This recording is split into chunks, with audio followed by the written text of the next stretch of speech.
مرزا غالب نے ایک شعر کہا تھا، غالب ندیم دوست سے آتی ہے بوئے دوست. غالب ندیم دوست سے آتی ہے بوئے دوست، مشغول حق و بندگی بو تراب میں. اب کیا مطلب ہے اس شعر کا؟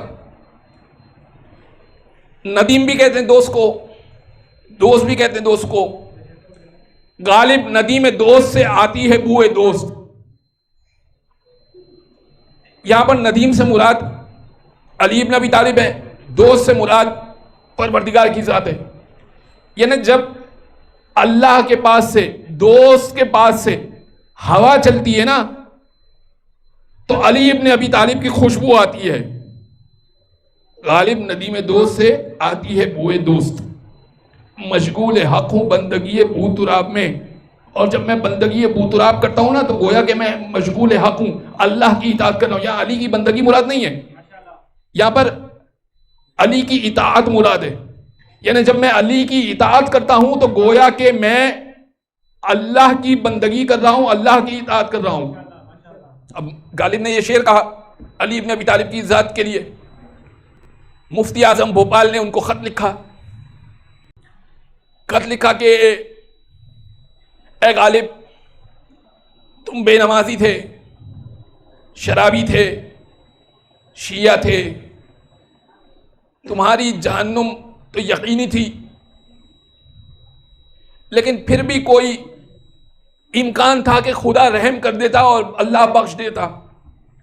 لیکن جب سے تم نے یہ شعر کہا ہے نا کہ مشغول حقوں بندگی بو تراب میں، تم مکمل مشرک ہو گئے ہو اور تمہاری جہنم یقینی ہو چکی ہے. غالب نے جوابی خط لکھا. غالب نے جوابی خط لکھا. کیا لکھا؟ ابے مفتی سن، نہ اللہ مقامہ، نہ حجت الاسلام، نہ مفتی صاحب، کچھ بھی نہیں لکھا. غالب کا خط نہیں ہوتا تھا، مراسلہ نہیں ہوتا تھا، مکالمہ ہوا کرتا تھا. غالب نے ابتدائی کی، لکھا ابے مفتی سن. مفتی صاحب تو یقیناً سن ہو گئے ہوں گے کہ غالب نے سن کہا ہے. کہ تو نے جو مجھے لکھا کہ میں جہنمی ہوں اور میں مشرک ہو گیا ہوں، تو سمجھ لے کہ مشرک کی تعریف کیا ہوتی ہے.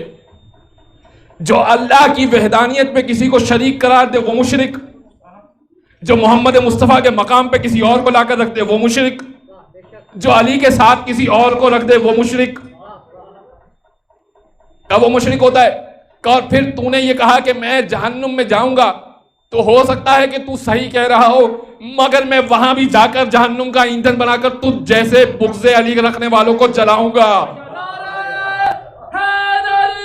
یا